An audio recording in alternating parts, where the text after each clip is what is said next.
Классическая материальная наука утверждает, что наше сознание или душа – это продукт мозга. Принято считать, что мозг выделяет сознание, как, например, печень выделяет желчь, что мы – это и есть наш мозг. Ученые убеждают нас в том, что мы – это всего лишь серый сгусток материи весом около 1,2–1,5 кг, помещенный в темную изолированную черепную коробку. Когда этот сгусток умирает, умираем и мы. Умирает и сознание, наша личность и все, что ее составляет. Память, чувства, эмоции, черты характера и привязанности. Поэтому наша короткая человеческая жизнь средней продолжительностью 60-70 лет – это все, что у нас есть. Удивительно, что при таких смелых утверждениях и убеждениях место расположения сознания и памяти в мозге учеными до сих пор не установлены. Ученые расщепили атом, отправили человека на Луну, но до сих пор им так и не удалось доказать, что сознание человека находится в мозге или каком-либо другом органе человеческого тела. Но скептикам и материалистам удалось так запутать мир, что когда начинаешь общаться с людьми на тему жизни после жизни и связи души с мозгом, большинство из них обнаруживают твердую уверенность в том, что учеными давно установлено, где в мозгу находится душа и память. Как это неизвестно, где в мозге сознание? Ученые же установили это давным-давно, восклицают они. Нет, нет, нет, нет и еще раз нет. На протяжении веков ученые бьются в попытках сделать это, но так до сих пор и не смогли доказать, что сознание и память находятся в мозге или связаны с ним неразрывно. Более того, многие авторитетные ученые-исследователи мозга потратили целые жизни на попытки доказать это, но в конце убеждались в том, что сознание не располагается в мозге. Оно каким-то неизвестным пока образом связано с ним, но находится где-то вовне человеческого тела. Так, например, Уайлдер Пенфилд, один из самых авторитетных и уважаемых ученых-неврологов, всю жизнь изучавший человеческий мозг и пытавшийся доказать, что сознание есть продукт мозга, в конце своей карьеры пришел к уверенности, что это не так. Смотри его книгу «Мозг. Тайны разума». Он писал: «После долгих лет упорного профессионального труда, когда я пытался доказать тот факт, что мышление есть результат деятельности мозга, в эти последние дни проверки научных доказательств мне приходит на ум диалектическая гипотеза о том, что мышление отличается от мозга. Оно более разумно. Вероятно, в будущем ученые, врачи смогут добавить кое-что к этому предположению, проведя новые лабораторные опыты и проанализировав случаи из практики. Может быть, тогда им удастся постигнуть это удивительное существо, каким является человек. Откуда исходит мысль или дух? Кто может сказать это с уверенностью? Могут ли мысли одного человека напрямую соприкасаться с мыслями другого? Обычно этот процесс осуществляется через механизм речи, так как существование мышления все еще остается тайной для нас и не открыт его энергетический источник. Ни один из ученых пока не в состоянии определить, имеется ли в ходе человеческой жизни прямая связь между двумя активными мыслями. Совсем иное дело представляет собой прямое сообщение между мыслями человека и мыслями Бога, о котором мы тоже пока ничего не знаем. Когда смерть задувает свечу жизни, кажется, что мысль исчезает, как во сне. Какой вывод мы можем сделать? Только один. Мозг не может объяснить мышление. Наталья Петровна Бехтерева, советский и российский нейрофизиолог, кандидат биологических наук, доктор медицинских наук, профессор, в 1990-2008 годах научный руководитель Института мозга человека РАН, к завершению трудов своей жизни пришла к выводу, что сознание не тождественно мозгу. Она обнаружила, что мозг – это лишь некое, довольно примитивное материальное устройство, при помощи которого наша величественная душа управляет телом. Бехтерева была скептиком на протяжении многих лет своей жизни, но вместе с тем являясь и носителем открытого ума, способного рационально воспринять любые доказательства, даже выходящие за рамки материального мира, поняла, что жизнь продолжается и после того, как бренное тело умирает. И изучение мозга, которым она занималась на протяжении многих десятилетий, убедило ее в этом, а вовсе не наоборот. Дед Натальи Петровны, советский академик Владимир Бехтерев, основатель Национального медицинского исследовательского центра психиатрии и неврологии, носящего ныне его имя, также в результате многолетних исследований еще в начале прошлого века пришел к однозначным выводам о том, что душа существует, она не является продуктом мозга, а жизнь после смерти физического тела не заканчивается. Сотни тысяч околосмертных переживаний, испытанных множеством разных людей, описанных в литературе и исследованных учеными и врачами, содержат в себе неизменный и постоянный опыт – выход из тела. В момент клинической смерти или смертельной опасности личность покидает физическое тело и наблюдает за событиями со стороны, сохраняя при этом возможность видеть, слышать, мыслить, чувствовать и испытывать эмоции. Это также указывает на то, что сознание не связано с мозгом неразрывно и в необходимых случаях может действовать автономно, по-видимому, окончательно расставаясь с мозгом в момент биологической смерти тела.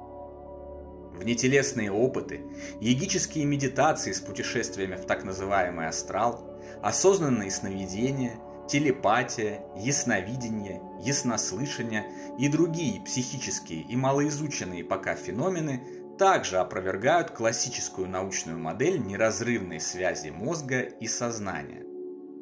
Я получил собственное доказательство того, что мозг – это вовсе не источник сознания, а лишь некий приемник, через который душа управляет физическим телом, как водитель оперирует погрузчиком на складских работах.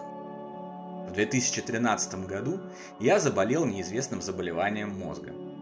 В один из вечеров я валялся в кровати и смотрел диснеевский фильм «Джон Картер» по роману Эдгара Берроуза. В середине фильма я вдруг почувствовал, что у меня онемели пальцы на правой ноге. Ну, всякое бывает. Отлежал, затекло, пройдет.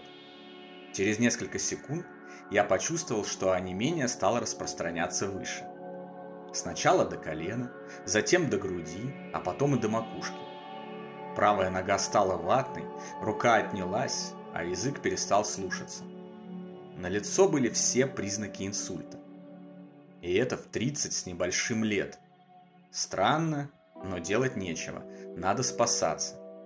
Я схватил мобильный телефон и позвонил в скорую. На том конце провода в привычной российской манере меня по-хамски стали спрашивать, в чем моя проблема и зачем я, собственно, потревожил покой уважаемых работников медицины. И тут выяснилось, что я не могу описать свое состояние. Речь отнялась вместе с правой рукой. При этом в мыслях я все прекрасно понимаю и формирую необходимые предложения. Но когда пытаюсь их озвучить, из моего рта вылетают бессвязные и непонятные обрывки фраз. Я хочу сказать, что у меня состояние похожее на инсульт, онемела правая сторона тела и мне надо в больницу, а рот выдает ложка, вилка, полотенце. На том конце провода спрашивают: «Ты пьяный или как?» А я, желая ответить «нет, со мной происходит что-то странное, помогите», выдаю: «машины едут вдоль и поперек».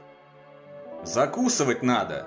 На прощание прозвучало в телефоне, и связь разорвалась. Меня накрыла паника. Тогда я еще не знал, что так называемая смерть – это иллюзия, и очень боялся умирать. Когда приступ схлынул, пришла невероятно сильная головная боль. Болела так, как никогда в жизни. Казалось, голова готова лопнуть, и не метафорически, а в прямом смысле слова. Я орал от боли. Затем боль отступала. Через час-два приступ повторялся, и так по кругу. Одно хорошо. В моменты пришествия боли возвращались речь и способность передвигаться. Несколько дней я пытался отлежаться. Надеялся, что пройдет само, но ничего не проходило. Я обнаружил, что в моменты приступов не только теряю возможность передвигаться и говорить, но и даже набирать смски. И снова Я прекрасно осознавал, какой текст я хочу напечатать на клавиатуре телефона, но пальцы упорно попадали на другие буквы, формируя в результате какую-то белиберду. Однажды я вынужден был поехать по делам, и приступ застал меня в дороге. Я чуть не попал в аварию и с трудом добрался до бабушкиной квартиры, где со мной произошел чудесный случай, о котором я вам уже рассказывал ранее. Отчаявшись, я снова решил обратиться за помощью в скорую. Дождавшись очередного пришествия боли и возврата речи, я схватился за телефон. На этот раз мне удалось вызвать помощь и объяснить прибывшим фельдшерам, что со мной происходит.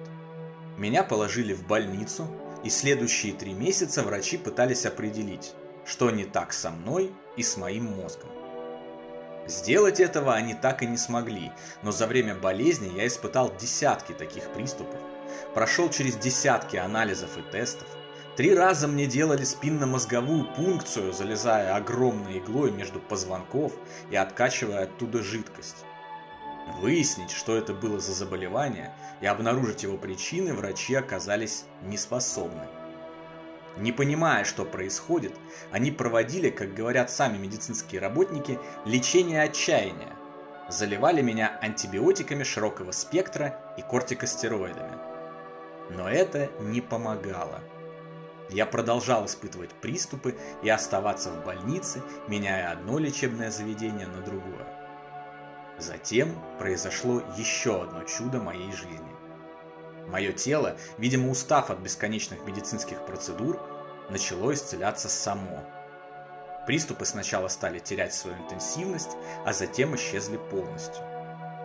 Еще полгода я восстанавливался, так как за это время превратился в полную развалину, неспособную преодолеть несколько ступенек вверх по лестнице. В результате мое тело полностью исцелилось и вернуло себе силы и привычную энергию. Врачи так и не смогли понять, что это было, но были рады избавиться от меня. В описном эпикризе у меня написано «Приходящие нарушения кровоснабжения головного мозга неизвестной этиологии». И все. Болезнь четко показала мне, что мозг и сознание – это абсолютно разные вещи. Они как-то связаны и работают вместе, но совершенно точно сознание или душа не является продуктом мозга. В момент приступа внутри я оставался тем же человеком. Я все понимал и трезво оценивал, прекрасно мыслил и осознавал, что я хочу сказать и сделать. Но тело мое было не способно действовать. Оно было не способно корректно управлять руками и ногами, правильно шевелить пальцами, сформировать из мысли предложение и озвучить его. Как будто на входе кто-то отправляет вполне нормальный сигнал, но приемник сломан и не может его обработать. Как будто телевизионная антенна неисправна, и телевизор показывает отличный фильм, но с ужасными помехами и срывами изображения и звука. Как и водитель погрузчика, который внезапно сломался, не может добиться от него выполнения рабочих функций, я, личность, не мог добиться выполнения привычных функций от своего тела, пока оно не подчинило себя и не вернуло себе рабочее состояние. Многие скептики, ученые и обычные люди, включая меня, ознакомившись с накопленными человечеством доказательствами существования души отдельно от мозга и получив личный опыт, вынуждены согласиться с тем, что мы – нечто большее, чем просто мешок с костями и кровью. Мы – вечные духовные сущности на протяжении земного отрезка существования, управляющие физическими телами, как водитель управляет погрузчиком, чтобы выполнить порученную им работу, получить необходимый опыт и вернуться домой, к нашим родным и близким, чтобы отдыхать, весело и прекрасно проводить время и наслаждаться этой великолепной вечной жизнью.